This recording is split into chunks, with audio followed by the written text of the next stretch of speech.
Muy buenas noches con todos. Bienvenidos una vez más a esta presentación de Club Historiando. Gracias al auspicio de Agotur, que es la Asociación de Guías Oficiales de Turismo. En esta oportunidad vamos a presentar al doctor Ciro Galvez Herrera. Nos acompañarán en vivo miembros de Club Historiando como comentaristas Franklin Pacuri, León Lavantarón. Como moderadores, mi persona, Mayanina, Ames Velázquez, Jocelyn Chauca y Diana. Bueno, continuando. Él es máster en Antropología Jurídica, notario público de la ciudad de Huancayo desde 1985, miembro vitalicio de la Federación Interamericana de Abogados, ex catedrático de Derecho Civil de la Universidad Peruana Los Andes, promotor y organizador de las grandes carreras de chasquis de integración andina, actividad que ha permitido recorrer a comunidades altoandinas del Perú y afinar un proyecto nacional basado en los valores de la cultura originaria. Escritor y poeta, hecho cantautor, creador de la poesía Cosmovisión Andina. Él es autor de la teoría del renacimiento andino y que ha venido a lo largo de este tiempo desarrollando diversos ensayos desde 1998. Un gusto saludarlo, señor doctor Ciro Galvez. A continuación le doy el pase con el Franklin, que nos va a dar un pequeño comentario, un análisis previo a su ponencia. Bien, ante todo, muy buenas noches con el público que nos llega a seguir pues cada fin de semana con estas actividades académicas que se realiza con el Club de Investigadores Historiando. Ya el club va pues enfocado 5 años de capacitaciones, de brindar esta labor, como siempre nos hemos manifestado, a los guías de turismo, estudiantes y públicos interesados. Este fin del club es una forma pues para avanzar y dar pues esos ensayos o esas capacitaciones o las investigaciones que transmite cada investigador pues de forma para podernos enfocarnos más a esta labor académica. Por lo tanto, yo quería decir que ya tengo en mano el texto, que es la teoría del renacimiento andino, escrito por el doctor Ciro Galvez. Hacerle una indicación del texto, que el texto tiene un título muy importante que voy a enfocarme a lo que es el periodo del desarrollo autótono. Y en este capítulo del desarrollo autótono está tocando el sistema político andino.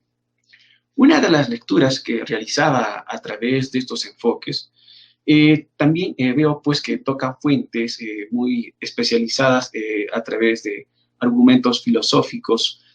Y una de las que voy a tal vez tocar, hay una palabra que el doctor en su texto enfoca la palabra, que hoy nosotros conocemos la palabra Tahuantinsuyo, pero él le pone Tahuantinsuyo. Eso es el tema que aborda el doctor. También quería tocarles el sistema económico, el sistema económico andino, donde nosotros sabemos a través de estas investigaciones que la propuesta que lanza el doctor Ciro está haciendo pues un avance de manera tomando, bueno, en sí lo que he visto pues no está enfocándose tal vez a los textos exclusivamente como hoy conocemos en los textos de Valcárcel, pero sí toma otros pensamientos, como el caso del doctor Waldemar Espinosa Soriano, y a través de eso también quería decirles que está tocando el sistema social andino, a través de cómo surgen los clanes, los o esos procesos de las hordas, y acá también hace un esquema muy importante en el trabajo que brinda. Estamos también tomando en cuenta el sistema cultural andino. Por otro lado, quería manifestarles también está tomándose un capítulo donde dice el ocaso del Tahuantinsuyo. ¿Qué ocurrió? ¿Qué es lo que tal vez tenemos que ver en cuenta también cuál es la propuesta del doctor, si fue efectivamente una invasión, una conquista o una apropiación de tierras políticas o un tema que hoy se da a conocer también como un genocidio? Por otro lado, quería decir también de que el texto está dándose a conocer el coloniaje, quiebre del proceso de desarrollo autóctono, donde en esos temas el doctor está tratando de ver el sistema económico del coloniaje, el sistema social, está tocando el sistema cultural y la caída de la metropolitana europea. Tiene capítulos el tema de la República. Para tocar esos temas quería decir la continuidad del sistema político de la colonia de la República y continuidad de exclusión de la dominación económica. Entonces, el texto que yo quería llegarles a indicar tiene procesos a través de las vigencias, estructuras del Tahuantinsuyo, vigencias de una estructura política, vigencias de las estructuras económicas, vigencias de estructuras sociales, vigencias de estructuras culturales y vigencias de estructuras religiosas. También está tocando, pues, factores ideológicos políticos y factores económicos y factores sociales, y también un poco la literatura indigenista.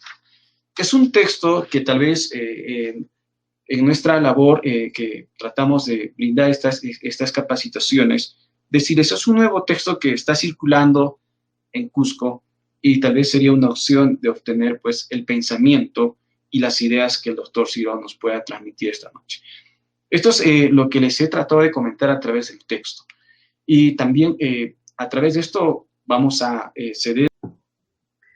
Bueno, chicos, como siguiente comentarista tenemos a nuestro compañero León, que nos dará también su siguiente punto de vista para poder entender de qué tratará el libro de la teoría del renacimiento andino del doctor Ciro Gálvez.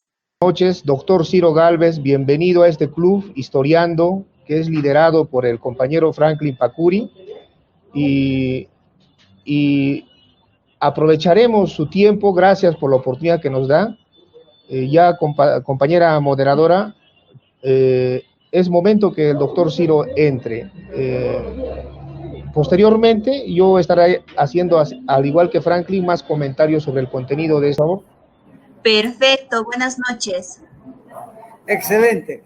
Hermanos, yo creo que estamos hablando el mismo idioma y realmente tenemos, creo que, la obligación histórica y la suerte, digamos, de ser protagonistas de este proceso de revitalización de las estructuras de la civilización andina. Y esta obra ha sido redactada con el método de la observación participante. Ha llevado casi 30 años hacer estos estudios. Bueno, yo tuve la oportunidad de hacerlo por mi origen y por las vivencias que he tenido.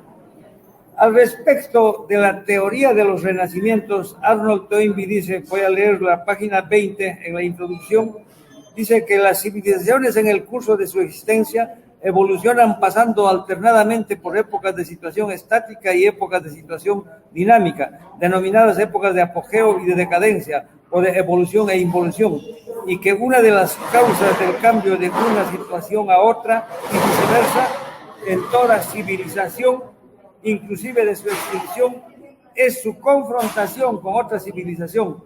Tal explicación permite entender que la decadencia medieval de la civilización europea de la antigüedad se debió a su confrontación con otras culturas del Medio Oriente asiático y que el Renacimiento europeo fue la reacción contra esa situación de decadencia que revitalizó y enriqueció todas las ramas del conocimiento humano en esa parte del mundo, los proyectó hacia el futuro y dio inicio a la edad moderna europea. En el caso de la civilización andina, lo indicado en el párrafo precedente significa que la colonización de América fue también consecuencia del proceso renacentista europeo que significó para ellos el comienzo de una época de apogeo, mientras que para la civilización andina esos mismos acontecimientos marcaron el inicio de su decadencia, pero que esta, luego de haber permanecido 500 años en situación de colonialidad, hoy está reaccionando. O sea, los pueblos originarios estamos reaccionando. Los movimientos indígenas encabezados por Manco Inca, Juan Santos Atahualpa, Tupac Amaru y Mateo Pumacao en Perú y Tupac Katari en Bolivia fueron preludios de tal reacción. La fundación de las actuales repúblicas latinoamericanas no constituye parte del proceso renacentista andino, porque estas fueron fundadas, repito, por los propios españoles nacidos en América, que más bien fortalecieron al proceso colonizador. Ojo, muestra de ello es que el etnocidio y exterminio contra los pueblos originarios se incrementó a partir de dicha fundación. Basta una ligera mirada a la historia para recordar que las más grandes masacres contra la población indígena ocurrieron durante la República, como señala José Carlos Mariátegui en los 7 ensayos. Con la instalación de la República sustentada en la ideología liberal de que todos los ciudadanos son iguales ante la ley, el indígena resultó más desamparado que durante el coloniaje, porque el nuevo Estado abolió las pocas leyes de protección a favor suyo que habían sido expedidas por la corona española, motivada por la ideología de la caridad cristiana. Bueno, y esta reacción renacentista, este proceso, viene ocurriendo en todos los países donde existen pueblos originarios, ojo, pero es más fuerte en Perú, Bolivia y Ecuador, porque estos países son la cuna de la civilización y es donde la población aborigen aún constituye grandes segmentos de la población nacional, además de que sus ideales son afines con los del segmento mestizo que todavía no se ha desarraigado de la matriz cultural. Esto nos da una ligera idea, hermano, del proceso de reacción, de revitalización de nuestra civilización andina, y realmente me alegra, les repito, y entender, ¿no?, que... Perfecto.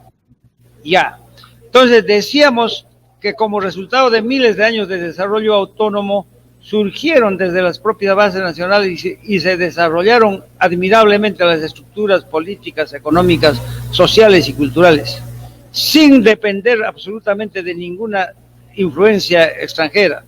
En lo político se logró, ahí dice, una demarcación territorial equilibrada y descentralizada, tomando como base las cuencas hidrográficas y la distribución de la población, tomando como unidad de organización al AEYU.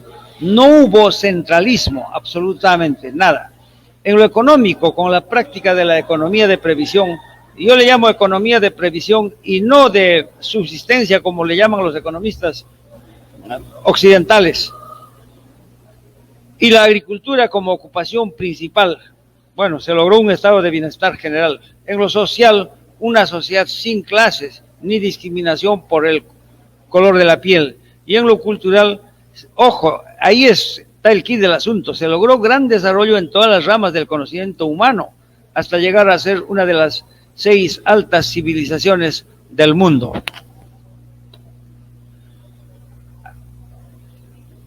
Este proceso de desarrollo óptimo autónomo es truncado por el coloniaje y se ve en el gráfico cómo los invasores desplazan a la clase gobernante peruana y asumen el gobierno los... Este gráfico está malo. Ahí dice, asumen el gobierno los españoles. Ahí en el cuadro dice descendiente español, pero son los españoles los que gobiernan en el coloniaje.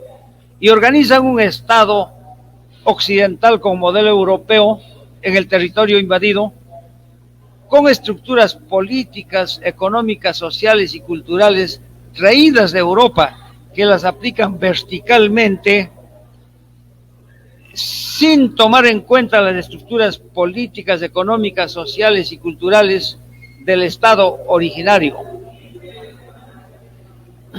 Francisco Pizarro, convencido de que el Tahuantinsuyo estaba en un estado de indefensión, se posesionó del poder político desplazando a la clase gobernante originaria e inició la construcción del Estado colonial con estructuras políticas, económicas, sociales y culturales. El coloniaje truncó al Estado originario. Vino una época de debacle, de decadencia,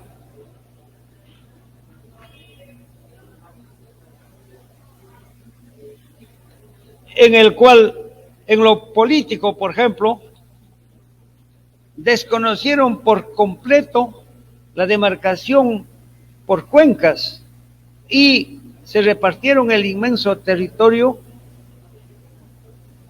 entregándole a cada conquistador grandes extensiones territoriales bajo el nombre de encomiendas.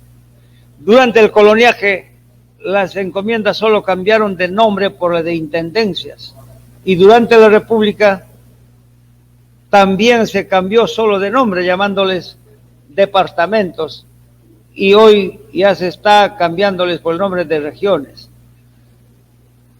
En lo político también se desconoció del todo la organización de la población en base a los ayllus. Se les desconoció totalmente la demarcación política por sangre, por parentesco, y se establece por primera vez la demarcación por territorio.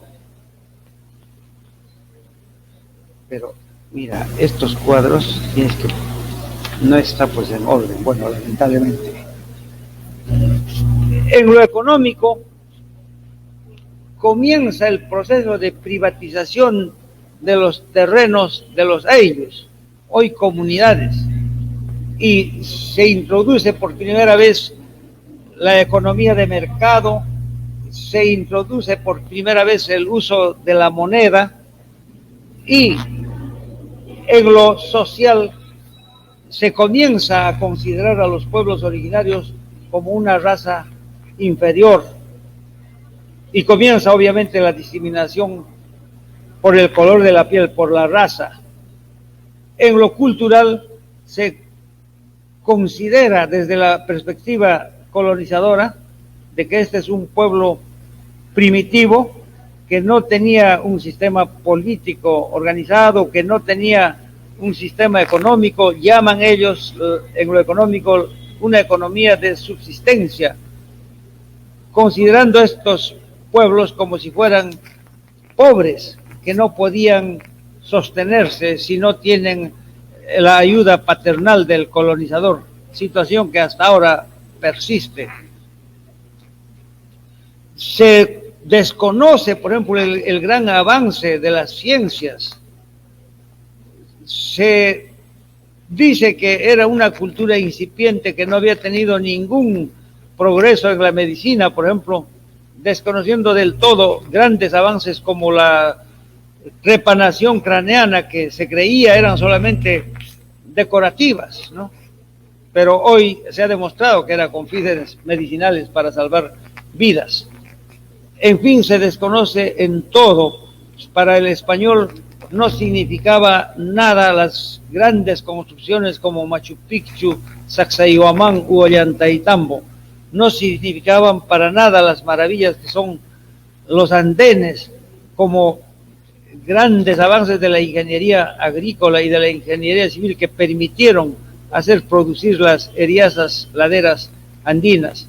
Para ellos no significó tampoco nada grandes conocimientos en arquitectura que permitió, por ejemplo, construir Machu Picchu.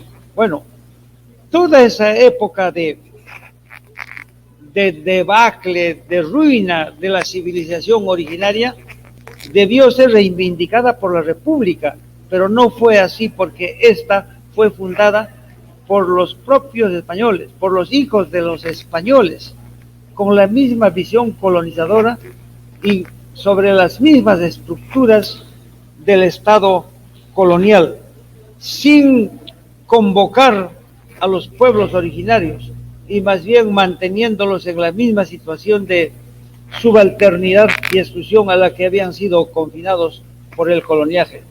Es por eso que en el libro se dice la república heredera del coloniaje. Si puedes poner el cuadrito este, a ver.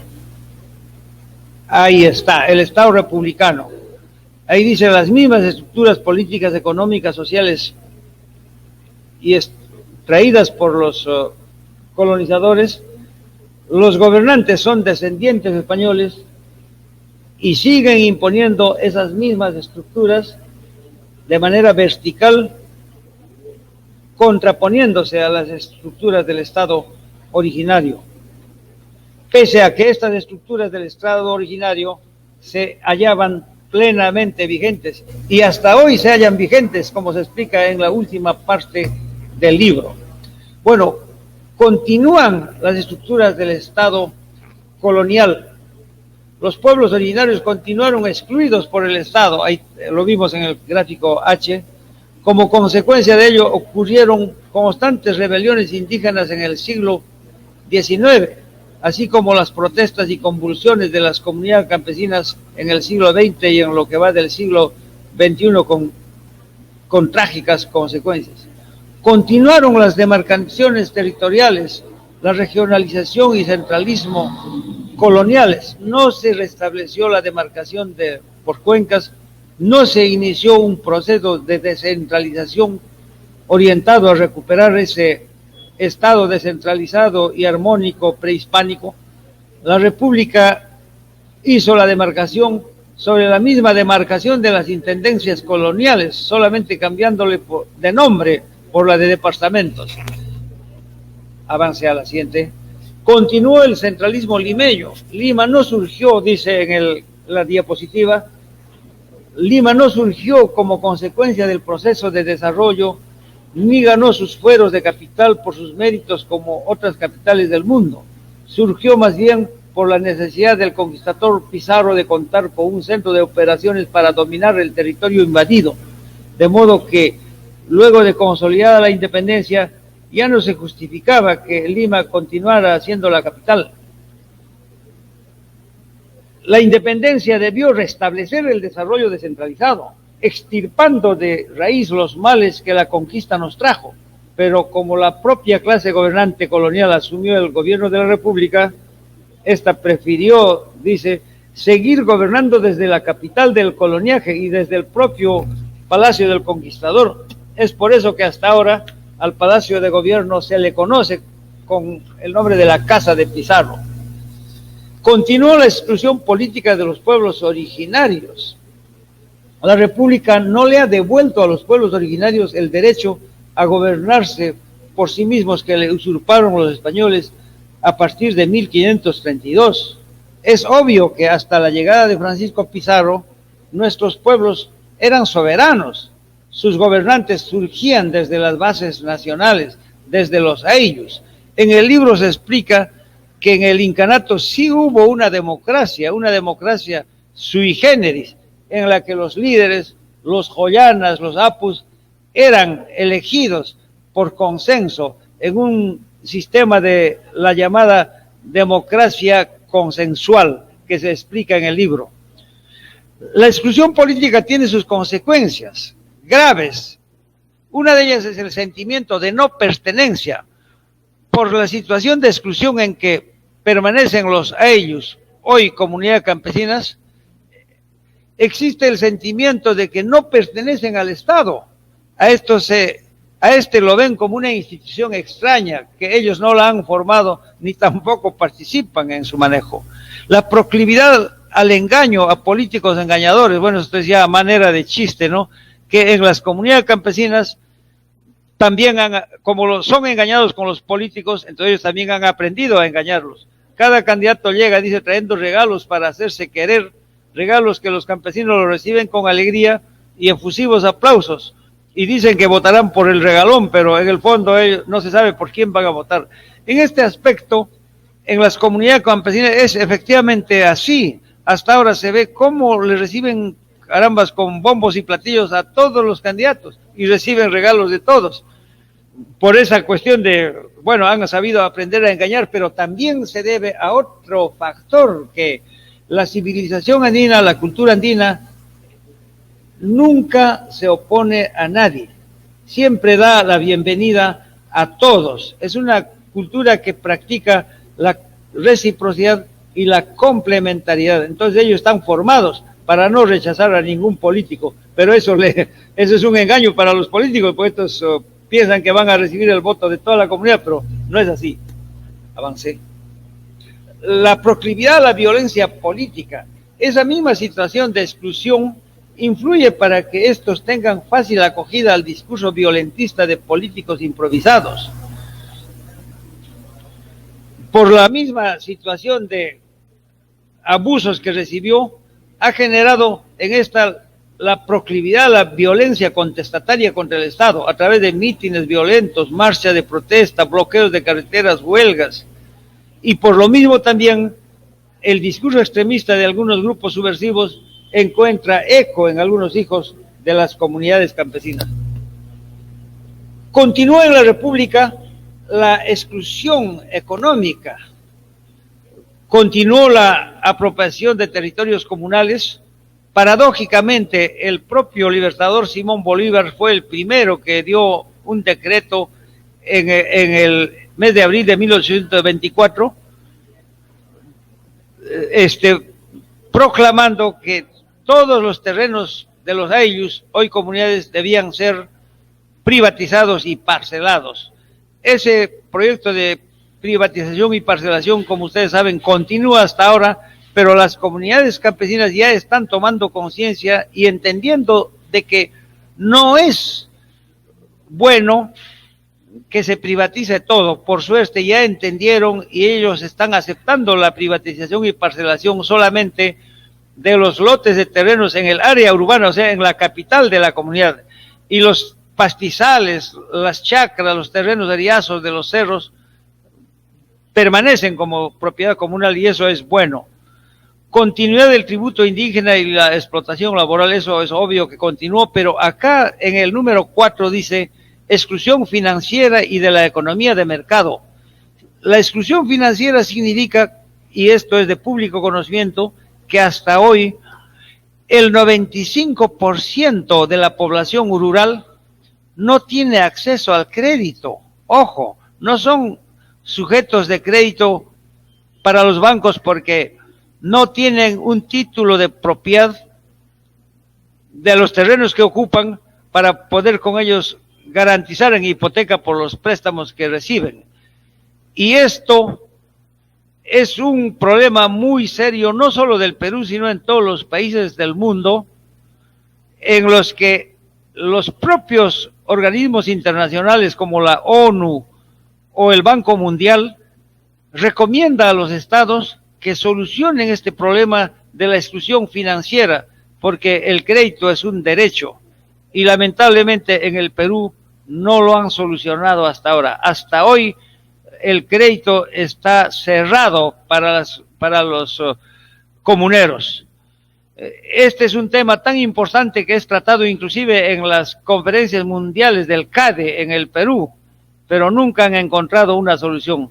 Los políticos neoliberales como solución recomiendan que se parcele y privatice todos los terrenos comunales, pero eso sería más catastrófico porque con ello definitivamente si desaparecen las comunidades perderíamos nuestra identidad histórica, nuestra conciencia histórica y nos convertiríamos definitivamente en un país alienado y dependiente del primer mundo. La exclusión de la economía de mercado persiste hasta ahora y de una manera tan grave que se nota, por ejemplo, que cómo el Estado promueve el consumo de productos agrícolas importados vía tratados de libre comercio y permite que los productos de las comunidades campesinas se pudran en sus chacras porque los compradores ofrecen precios denigrantes, indignantes, hasta de 1 céntimo por kilo de papa o 20 céntimos por kilo de maíz en chacra. Entonces, lo que demuestra que continúa que los pueblos originarios están excluidos también de participar en la economía de mercado. La exclusión económica tiene consecuencias, obviamente, en la actualidad, y una de ellas es la proclividad de los peruanos originarios de aprovecharse de los bienes del Estado. Como no se sienten parte del Estado, bueno, hay que aprovechar lo que venga del Estado, ¿no?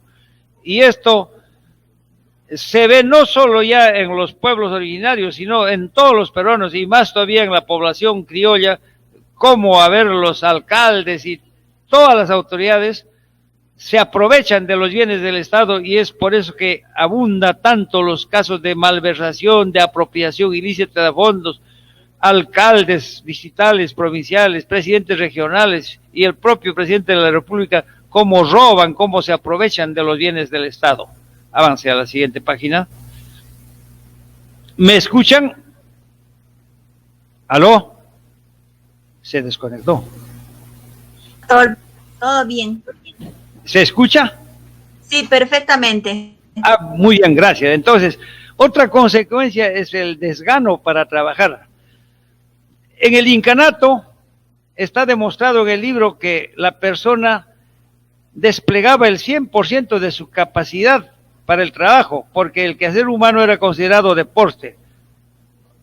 Hoy lo hace con desgano, porque el trabajo es entendido actualmente como el castigo consistente en ganar el pan con el sudor de la frente, sumándose a ello la situación de subalternidad en que vive. O sea, el peruano originario de una comunidad cuando sale a la ciudad es un tipo lamentablemente que está traumado, es víctima del complejo de inferioridad y cuando trabaja para su empleador lo hace con desgano.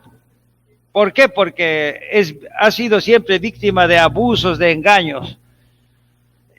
Es deducible que en la actualidad cuando trabaja como dependiente despliega solo una parte de su capacidad, tal vez el 40 o 50%. Trabaja simplemente por cumplir. Ahora, la otra consecuencia es la proclividad a la evasión tributaria. Esta evasión es muy, muy alta en el Perú porque la gente no quiere contribuir para un Estado plagado de corruptos porque sabe que los tributos que paga la SUNAT va a ser apropiado, malversado por los funcionarios corruptos.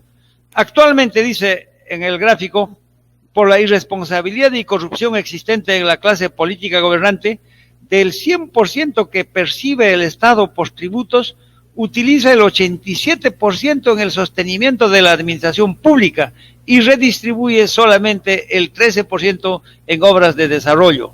Comparando estos porcentajes con la redistribución que efectuaba el Estado incaico, vemos que la situación actual es exactamente contraria a la de aquella época y explica por qué de la prosperidad durante el Tahuantinsuyo y la paradójica pobreza actual. Este es un caso patético y preocupante porque está demostrado, les repito, por la propia ley del presupuesto general de la República que todos los años se publica en el diario oficial El Peruano. Estos son los porcentajes.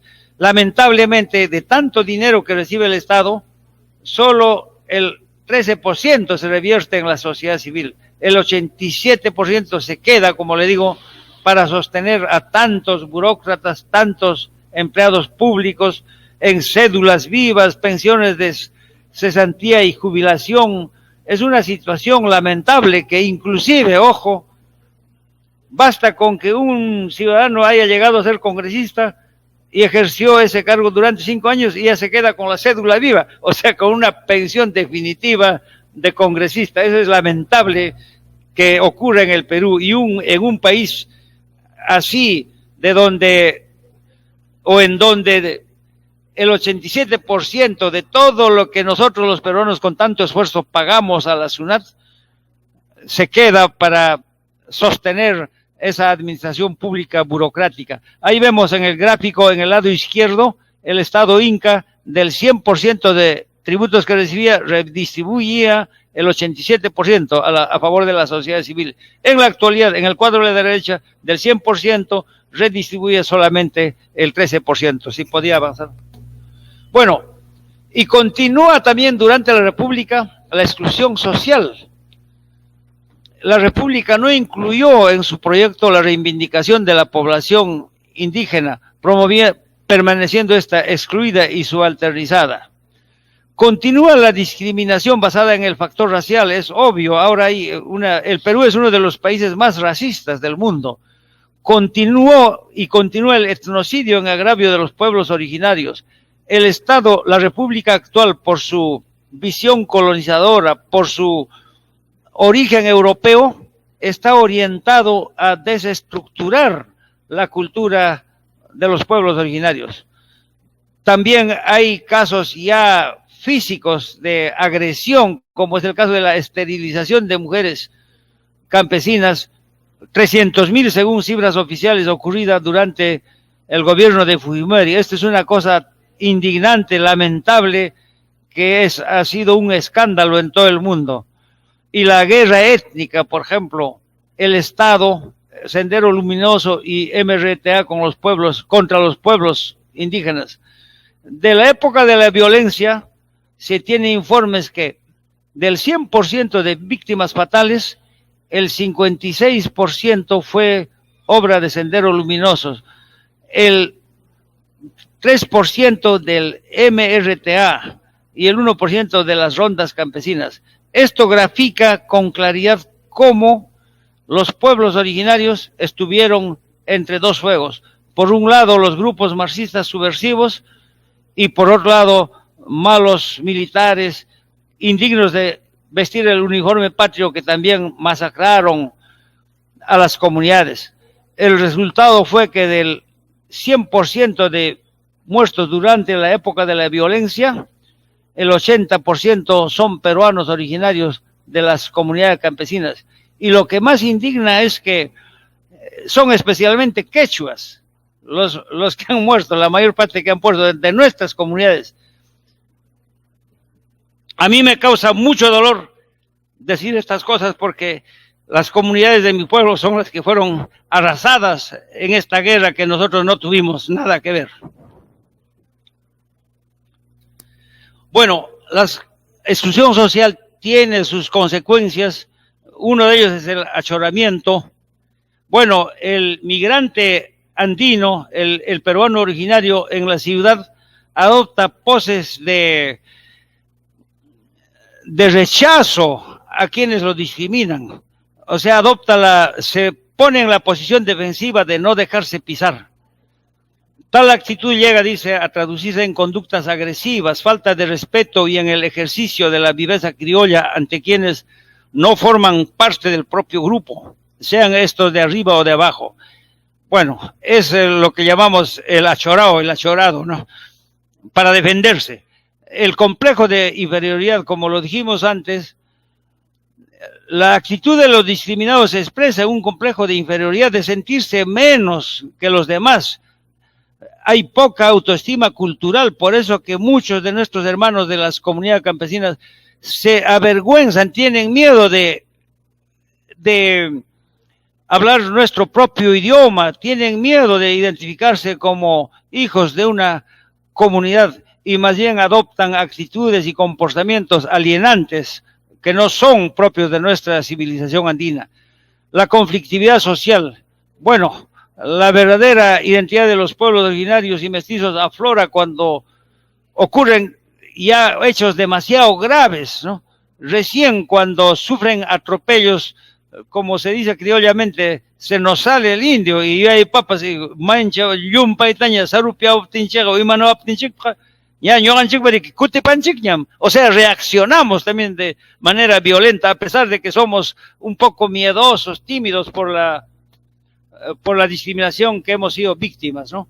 Ahora, continúa la exclusión cultural, igual que en el coloniaje, ¿no? Continúan los modelos educativos europeos, continúa la pérdida de la cosmovisión andina y la desadaptación de nuestro escenario. Y este es un tema muy grave porque es como que si tú no conoces tu casa, o sea, los peruanos no conocemos cómo es el Perú.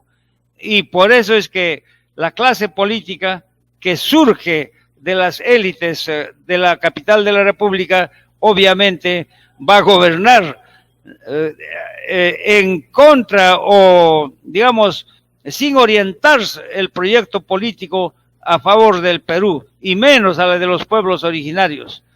Continuidad en seguir el camino equivocado que nos trazaron los españoles, obviamente. Hasta 1532 nosotros teníamos una orientación de nuestra cultura, una cosmovisión. Todas nuestras ciencias se habían desarrollado de acuerdo a la cosmovisión holística andina de sentirse parte de la naturaleza. A partir de 1532, los colonizadores nos inducen a imitar modelos europeos, españoles, o sea, nos llevan por otro camino y que hasta hoy todavía no hemos reaccionado, pero en este proceso de renacimiento estamos ya volviendo la mirada hacia nuestras propias raíces. Las consecuencias de la exclusión cultural son la alienación, son la pérdida de identidad. Hay un término indígena o campesino, este es un tema bien importante porque el término indígena por el hecho de que los extraños, los colonizadores, los invasores, a los peruanos originarios nos llamaban indígena y de una manera despectiva. Muchos en la actualidad pensamos que ser indígena es algo vergonzante, algo malo, pero en el libro se explica que no, que el indígena más bien es un orgullo, es un honor, porque nosotros somos los verdaderos peruanos desde nuestros milenarios ancestros, ¿no? Y que los antagónicos, los contrarios, son los migrantes, los pitucos, los jaras que llamamos.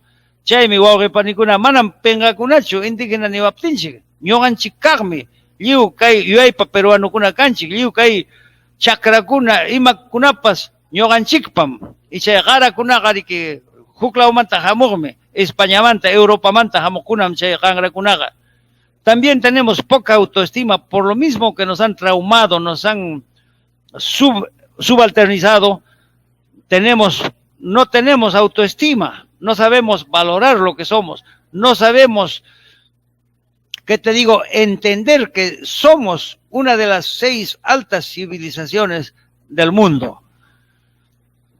Y al decir esto, no podemos, ¿qué te digo?, pensar que obras que han sido ya declaradas maravillas del mundo, como Machu Picchu, va a ser obra de un pueblo de salvajes. Entonces, esto demuestra, y muchos otros logros que han sido reconocidos a nivel mundial y nos califican como una de las 6 altas civilizaciones del mundo. Es decir, que estamos en el mismo nivel que la cultura oriental de los chinos, la cultura indostana de los hindús, la cultura occidental de los europeos. Entonces, también en esa misma altura estamos la cultura andina o inca y también la maya de los mexicanos. Otra consecuencia de la exclusión cultural es la poca valoración de las riquezas y capacidades del Ayllu, hoy comunidad. Es por eso que ya alienados, traumados, avergonzados, nuestros dirigentes comunales regalan o lo venden a precios miserables nuestros territorios, nuestros recursos, sus minerales, las reservas mineras. Entonces, es un estado de decadencia. Avancé. Bueno, aquí al final, para terminar, hay el tema de cuáles fueron las razones de la fácil invasión española.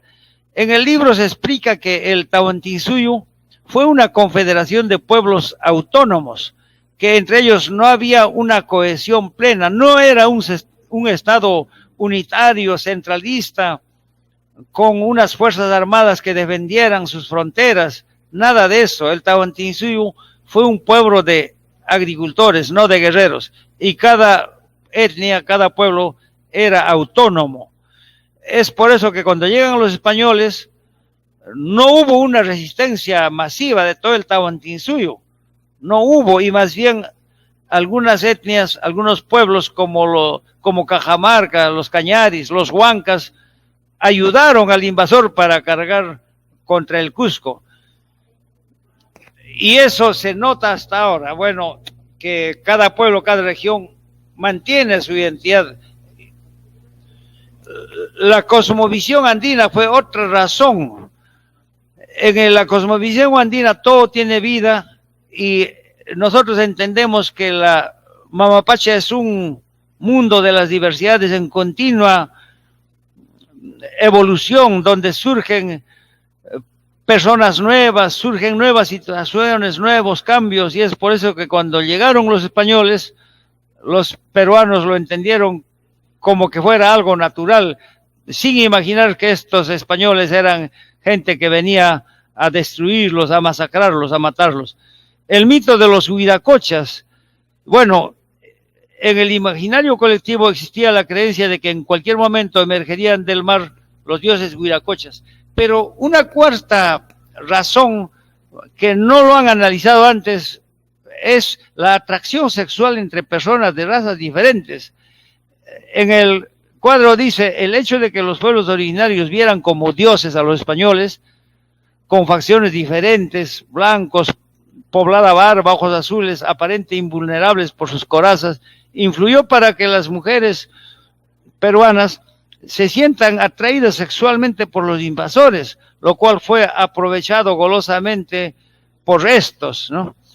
Más aún teniendo en cuenta que las expediciones de la conquista estaban conformados solo por varones aventureros, delincuentes y desadaptados que vinieron a esta parte del mundo a buscar el bienestar que no encontraron en su patria.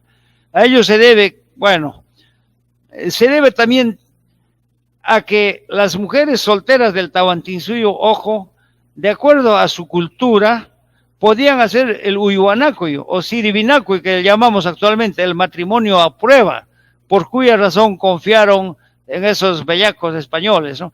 Esto del matrimonio a prueba, el siribinacuy, su nombre originario es uyuanacuy, es un tema muy, muy importante que se practicaba en el incanato, y esto era para controlar la sexualidad de la juventud, porque los padres de los jóvenes, del varón y de la mujer, los autorizaban a convivir, era una cosa natural, correcta, y con eso se ponía el matrimonio a prueba, que si se entendían, bueno, pues se formalizaba, y una vez formalizado el matrimonio, no había divorcio. Entonces, la orientación era a que todos en el Tahuantinsuyo tenían que ser casados, porque a cada familia se les entregaba un tupu de tierra. Si no se casaban hasta los 25 años, el Estado los casaba de oficio. Bueno, nos estamos saliendo del tema. Volvemos a la atracción sexual. Los españoles, turbados por la abstinencia, encontraron pues acá mujeres a granel y ingenuamente ellas dispuestas a hacer el matrimonio a prueba sin pensar que esos bellacos eran pues unos canallas, ¿no? Es natural la atracción sexual más apasionada entre personas de diferentes razas, más aún teniendo en cuenta las circunstancias en que se contactaron los invasores españoles con las mujeres tahuantinsuyanas. Con el transcurso del tiempo, ojo, y eso ocurre hasta ahora, debido a la estructuración sobre las clases sociales basada en el factor racial, ojo, una de las formas más seguras de ascender socialmente era teniendo hijos de un blanco para mejorar la raza, forma que hasta hoy subsiste con mucha fuerza porque el racismo todavía no ha sido abolido. Y de eso sabemos todos que hay un prejuicio de preferir al blanco. Yo siempre pongo como ejemplo que si a tu hija le está cortejando un gringo, un criollo de Lima y un paisanito del Cusco o de Chumbivilcas, lo más probable es que lo van a hacer casar con el gringo, aunque este sea un ignorante o un drogadicto, ¿no? Entonces son esos traumas que tenemos que superarlos por el bien del país y para recuperar la continuidad histórica que la hemos perdido a partir de 1532. Hermanos, realmente es una alegría conversar con ustedes. Disculpen que esta exposición haya sido tan acelerada, pero creo que es buena como para entender los, los puntos básicos sobre los cuales debemos impulsar este proceso del renacimiento de la civilización andina, el renacimiento de los pueblos originarios del continente andino. Gracias, hermanos. Y hay papas con todo gusto, hermanos, si es que hay algunas preguntas. Bien, buenas noches nuevamente con todos los oyentes. Concluido la ponencia del doctor Ciro Gálvez, veo que el doctor, usted cuenta con muchos seguidores, como lo he podido estar leyendo. Creo que todas las personas están contentas con la ponencia brindada por usted, pero no falta y no está de más siempre el comentario de nuestro amigo León Lantarón. Por favor, compañero, esperamos su comentario, por favor. Su micrófono.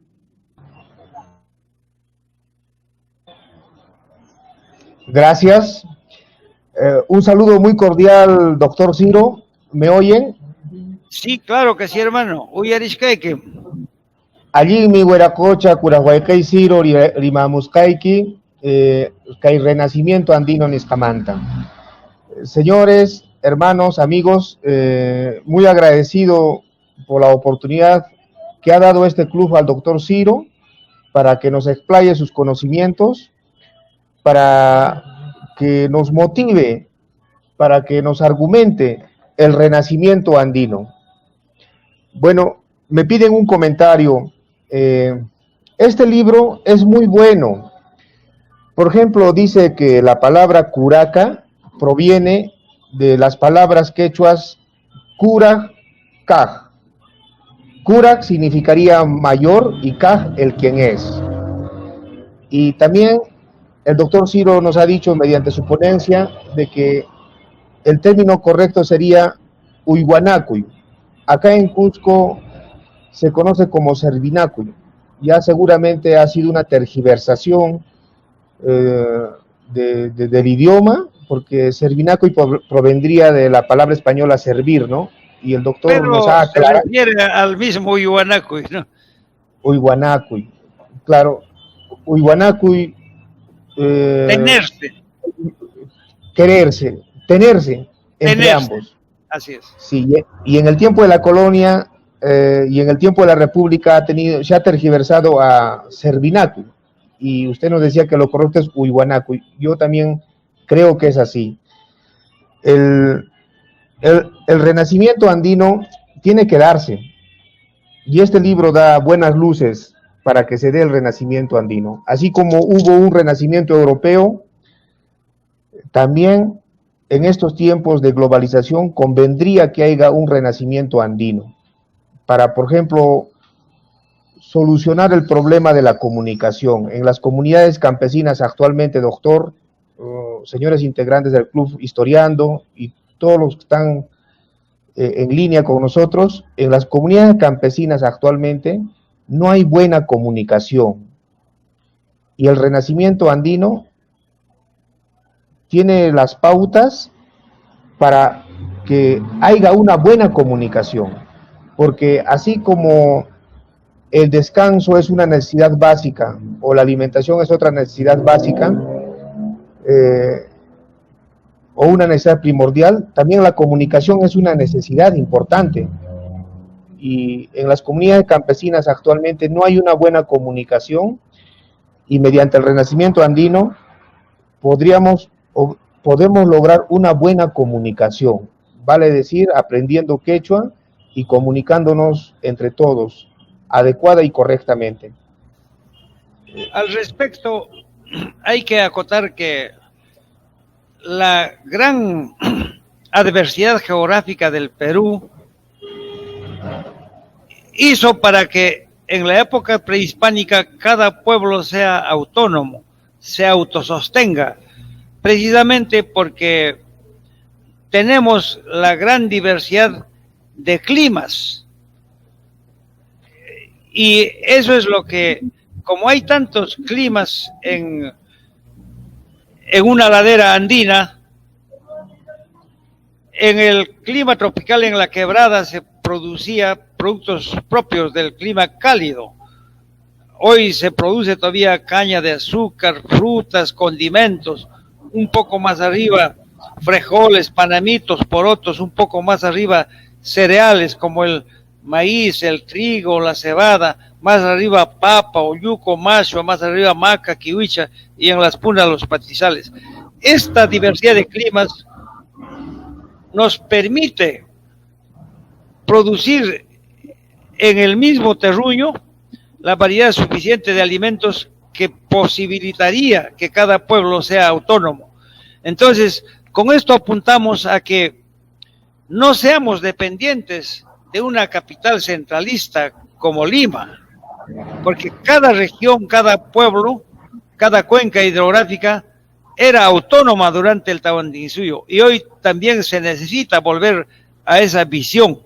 Comunicarnos continuamente con Lima o con otras regiones es difícil porque en la difícil geografía peruana no se puede construir grandes autopistas como en los territorios planos de Estados Unidos o de Europa. Se puede hacer algunas carreteras, pero en estas quebradas, en estos cerros de roca, como ven ustedes, nunca se puede construir grandes autopistas, con el agravante de que en cualquier momento vienen huaicos, derrumbes y se trunca la comunicación. Ni siquiera la internet, ojo, que es la herramienta más efectiva del mundo globalizado actual, puede funcionar con eficiencia en las quebradas y punas andinas. Por último, ni siquiera puede construirse grandes aeropuertos. En otros países, yo he viajado por bastantes países, fácilmente pueden construir aeropuertos porque son llanuras, ¿no? En el Perú no. Si estamos viendo, carambas, hasta para hacer un aeropuerto en el Cusco, todos los problemas que traen Chincheros, y Chincheros está lejos de la capital cusqueña. Entonces, esos son características de nuestro territorio que nos inducen a pensar en alternativas propias, soluciones propias que nosotros los peruanos originarios, como conocedores de nuestro escenario, tenemos mediante un renacimiento andino, doctor. Exactamente. Esa palabra es muy mágica, el renacimiento andino, que no solo sería necesario o se daría en Perú, también se podría dar en Bolivia. Ecuador, Bolivia y parte de Argentina, sí, y Colombia. Claro, ya que estos países son de estirpe tahuantinsuya. Así es. Se apagó. Y como se dice en el libro, este movimiento renacentista es mucho más fuerte. ¿Me escuchan? Este renacimiento sí, doctor, es mucho más fuerte en Ecuador, Perú y Bolivia, porque estos países son la cuna de la civilización andina y es donde existe la mayor cantidad de peruanos originarios. Sí, de tal manera, además, señores integrantes del Club Historiando, doctor Ciro Gálvez Herrera, en estos tiempos modernos se han dado algunos pasos, porque actualmente existe la comunidad andina que integra políticamente a los intereses de Perú, Bolivia, Ecuador y Colombia. Algo se está haciendo, pero este libro propone algo más objetivo, algo más concreto. Bueno, para acabar mi intervención, lo que quiero decirles también es de que yo soy el quien está distribuyendo estos libros en las comunidades campesinas de la región Cusco, en los distritos.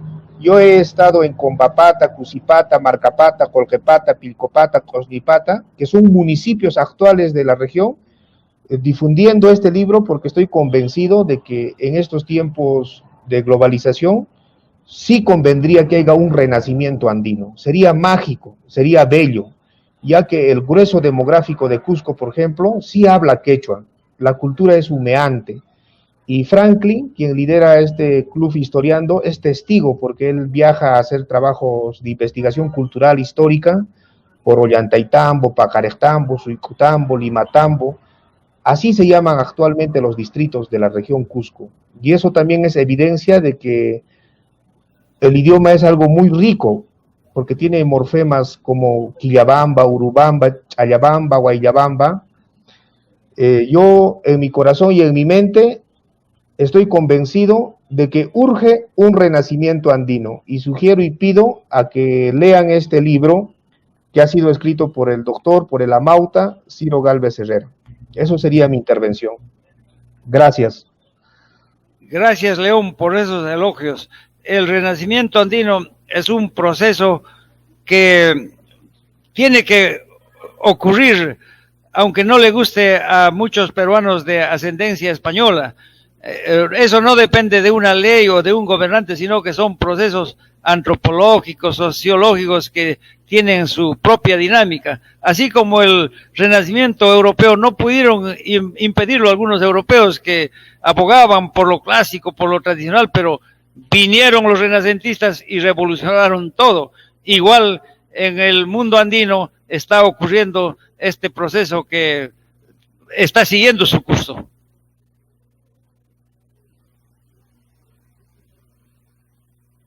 Adelante, adelante. Y gracias por haberme permitido hablar tanto. Añan chayku ikichikmi, mami takuna, taitakuna.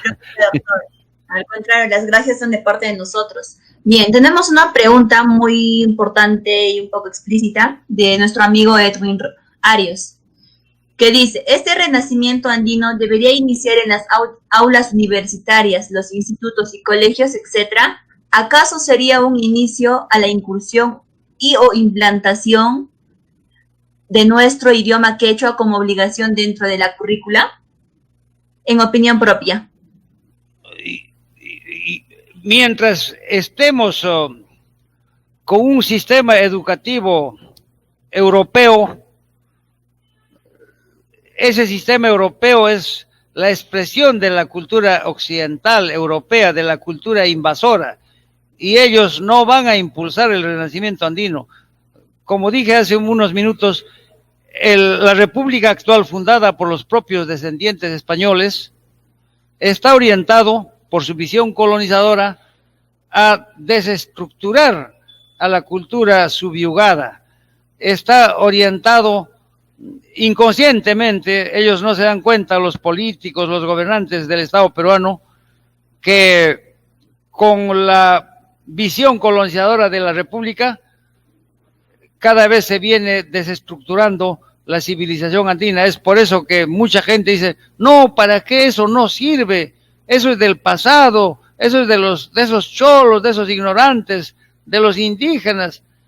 A ellos no les interesa, y con esa visión están las currículas educativas en los colegios, en las universidades. Y es por eso que escribir un ensayo como este es sumamente difícil, porque estas cosas no la van a escuchar ustedes nunca en un colegio o en una universidad, nunca, jamás. Los sistemas educativos tendrían que cambiar y restablecerse, por lo menos en parte, el sistema educativo peruano. Todos los sistemas educativos desde que llegó Francisco Pizarro son extranjeros. Cuando terminó la colonia, vino ya en 1852, inicios de la República, vino la primera reforma educativa trayendo el modelo francés. En 1925 vino el modelo anglosajón. En 1993 viene el actual sistema educativo neoliberal. Pero en ninguno de estos casos ni siquiera se ha escudriñado, ni siquiera nos hemos preguntado, ¿y habrá un sistema educativo peruano? Claro que sí lo había. Si somos una de las 6 altas civilizaciones del mundo, es obvio que teníamos un sistema educativo propio, teníamos una visión, una idea precisa de lo que es la educación, la instrucción, del aprendizaje que todo ser humano tiene que seguir en el curso de su vida.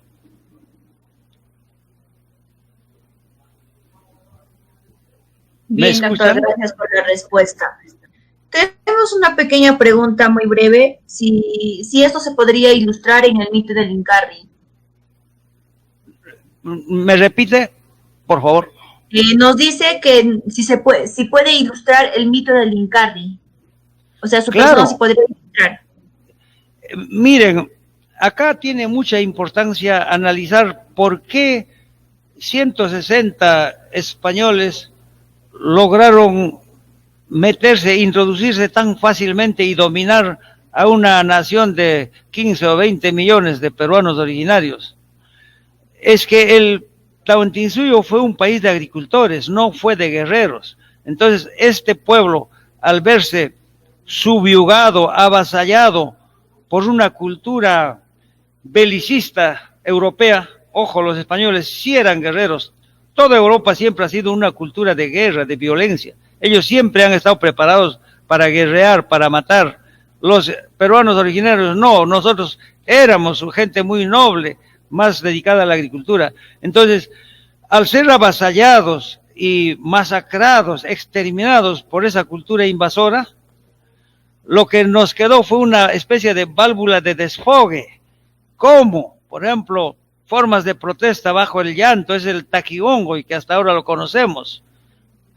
¿Cómo?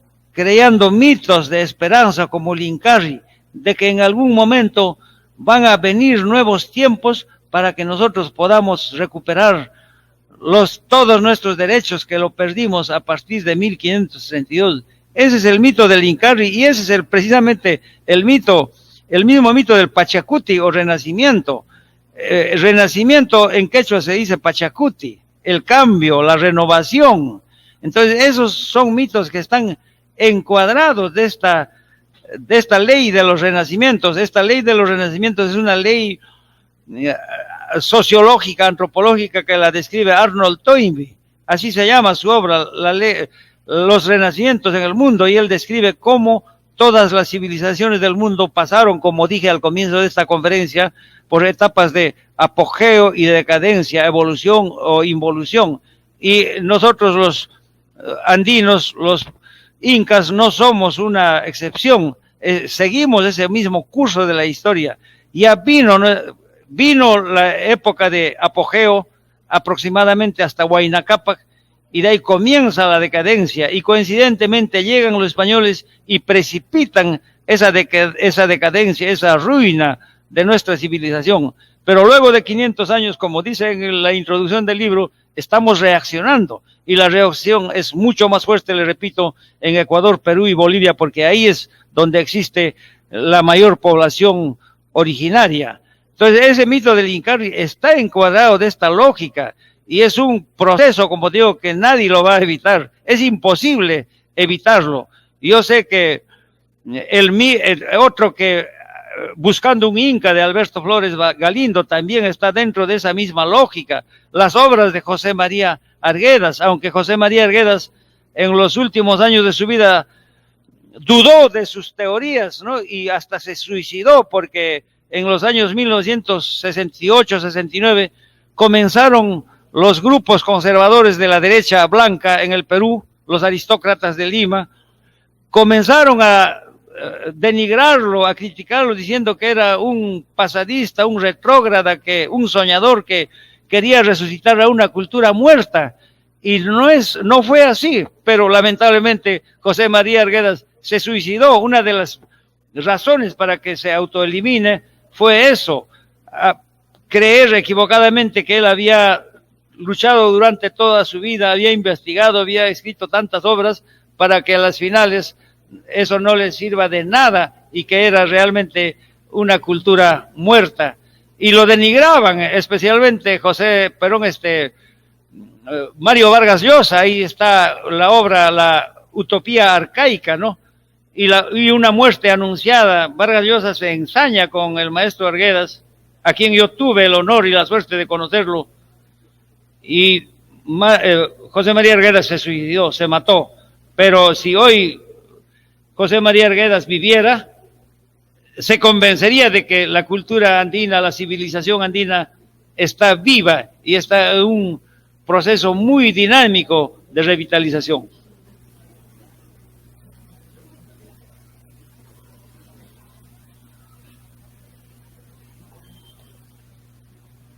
¿Aló? ¿Me escuchan? Sí, perfecto. Disculpe la demora. Bueno, habiendo terminado con las preguntas, le voy a ceder la palabra a Franklin. Por favor, puedes presentarte para dar los últimos detalles a la conferencia.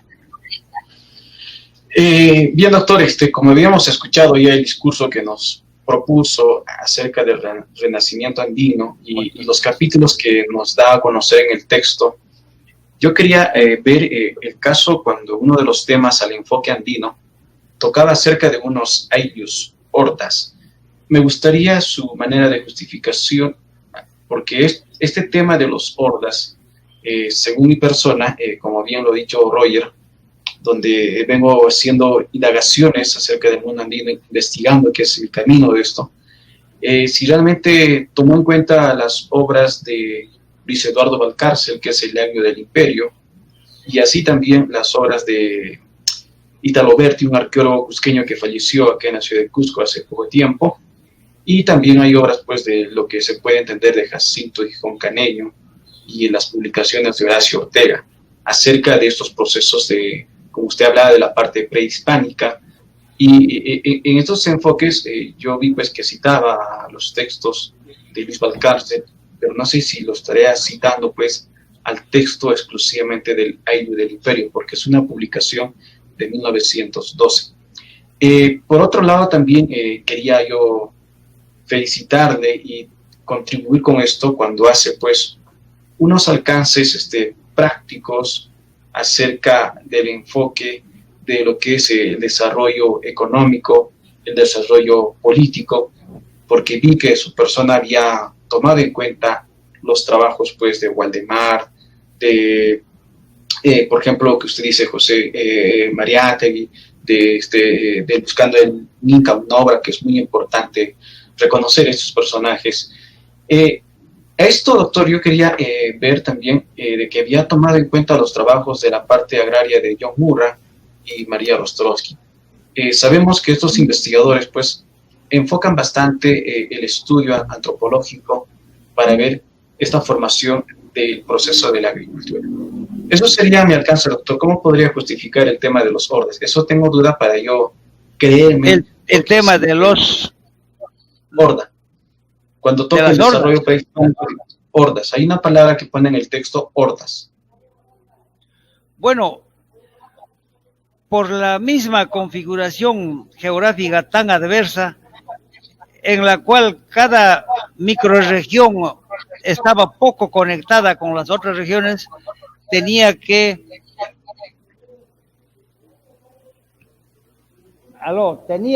autosostenerse, y no hubo acá población nómada como en Europa. En Europa las hordas, los grupos humanos primitivos podían movilizarse, viajar grandes distancias porque el territorio era plano, y viajaban en busca de alimentos, de productos, ¿no? En el Perú no había tanto nomadismo, y más bien el ayllu se asentó, se sedentarizó en el Perú antes que en Europa. Esa es la gran diferencia. ¿Por qué? Porque precisamente en su pequeño terruño había gran diversidad de vegetación, y es por eso que en el Perú, bueno, en el espacio andino, surgió primero la agricultura y después la ganadería, o sea, de manera inversa que en Europa. En Europa surgió primero la ganadería y luego la agricultura. Son procesos de desarrollo totalmente diferentes, que yo los entiendo de manera objetiva porque yo nací, viví en una comunidad indígena originaria, ¿no? Entonces, el hecho de migrar a otra cultura me abrió esa visión.